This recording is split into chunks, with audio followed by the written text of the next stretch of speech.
नमस्कार दोस्तों, अगर आपके भी हिस्से में अगर रोड पे ज़मीन है जो कि दोस्तों एक्चुअल में रोड से 6 से 7 फीट गहराई में है ना, तो परेशान होने की आवश्यकता नहीं है। इस क्लाइंट का भी दोस्तों आप देखेंगे ना, कुछ ऐसा ही सीन था और यहाँ पे किस तरीके से कंस्ट्रक्शन किया जा रहा है ये आपको देखना चाहिए। बहुत से लोग क्या करते हैं कि 6 से 7 फीट मिट्टी भरवाने में लाखों रुपए खर्च कर देते हैं और उसके बाद अपना जो है वो बिल्डिंग बनाते हैं, जो कि सरासर गलत तरीका है।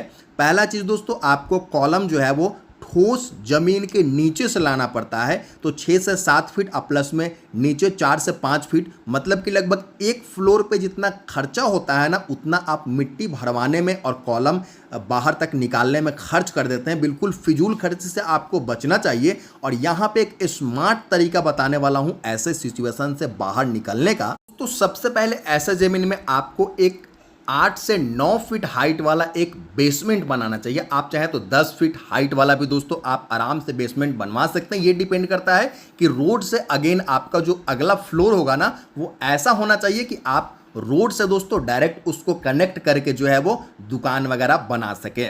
अब यहाँ दिक्कत आती है कि रोड तक अगर दोस्तों अंदर तो आपने बेसमेंट बनवा लिया, अब बाहर दोस्तों जो ज़मीन है ना, उस पर आपको क्या करना पड़ता है कि मिट्टी भरवाना पड़ता है।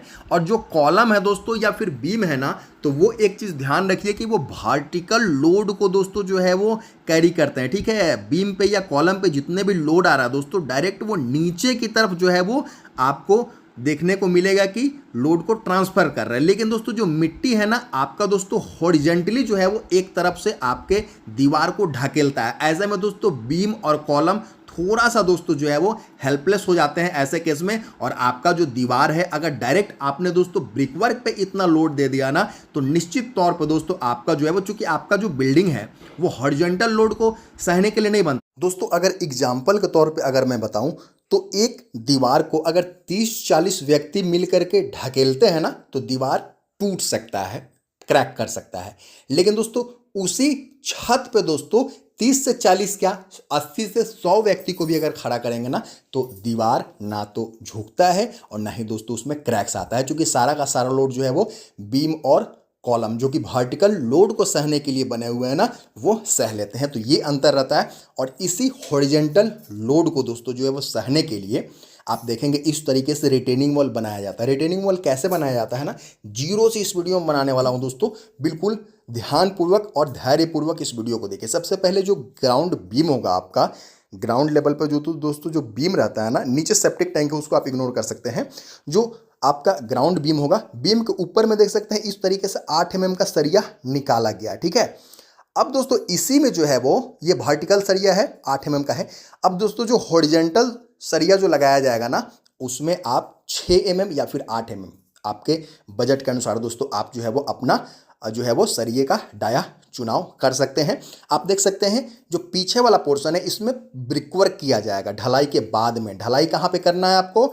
ढलाई सिर्फ करना है दोस्तों इसके इधर में। ठीक है, सिर्फ 4.5 इंच का जो है वो ढलाई किया जाएगा और ढलाई होने के बाद में उसके जस्ट सटा करके दोस्तों ब्रिकवर्क होगा, जिससे आपका 4.5 + 4.5 मतलब 9 इंच का एक दीवार भी हो जाएगा। जिसको दोस्तों बेसिकली हम जो है वो लोड को, जो कि इस पर मिट्टी जब भरा जाएगा ना, तो एक तरफा लोड आएगा ना, उसी को लोड को सहने के लिए दोस्तों इस तरीके के रिटेनिंग वॉल बनाए जाते हैं। तो आपको जो है वो अंदर के जो दीवार है, जो घर के पीछे के दीवार है, उसमें इस तरीके के कोई भी जो है वो जुगाड़ वगैरह लगाने की आवश्यकता नहीं है। सिर्फ रिटेनिंग वॉल वहीं देना है जहां पे डायरेक्ट मिट्टी का लोड आपके जो है वो दीवार पे आ रहा है। और इसको सपोर्ट करने के लिए अगेन दोस्तों आप देख सकते हैं कॉलम और बीम का सपोर्ट तो है। ठीक है, और आप अगर देखेंगे ध्यानपूर्वक तो यहाँ पे देखेंगे कि सिर्फ उतने ही जगह को दोस्तों जो है वो आप देख सकते हैं, ये 9 इंच का मान लीजिए कि अगर जगह है ना, तो बाहर से आपको ढलाई दिख रही है 4.5 इंच की। ठीक है,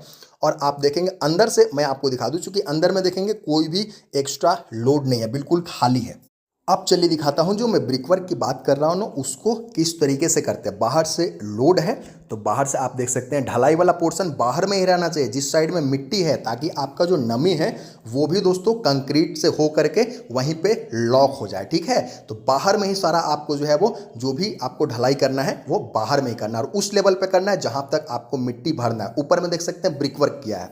वीडियो पे बने रहिए, 1 मिनट में और सारी चीज़ें बताऊंगा। जो आधा कहानी बचा हुआ है उसको भी बिल्कुल देख करके जाइए ताकि आपसे गलती ना हो। अंदर से देखेंगे दोस्तों उसी दीवार को, उसी 9 इंच के दीवार को, तो देखेंगे यहाँ पे ब्रिक वर्क किया गया, ईंट की जुड़ाई की गई है ताकि हम 4.5 इंच के ढलाई को सपोर्ट कर सकें। 9 इंच की ढलाई भी कर सकते थे लेकिन वो बजट फ्रेंडली नहीं होता। और आप देखेंगे एक दोस्तों जो है वो बीम दिया गया है इस लेवल पे, इसी लेवल तक हमें मिट्टी भरना है दोस्तों। आपको मैं बाहर ले चल के दिखा रहा हूँ ना, ये जो बीम दिया हुआ है ना इसके नीचे तक ही ढलाई किया गया है और जुड़ाई किया गया है, उसके ऊपर सिर्फ जुड़ाई किया गया है। ठीक है, बाहर से मैं दिखाना चाहूँगा आपको, ये देखिए।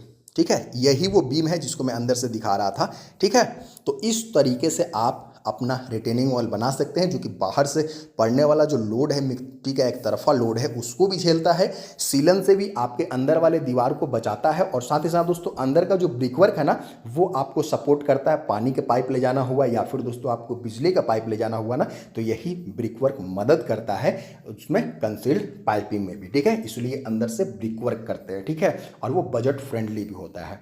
तो उम्मीद करता हूँ ऐसे ही एडवांस जानकारी के लिए आप हमारे चैनल को सब्सक्राइब कर सकते हैं।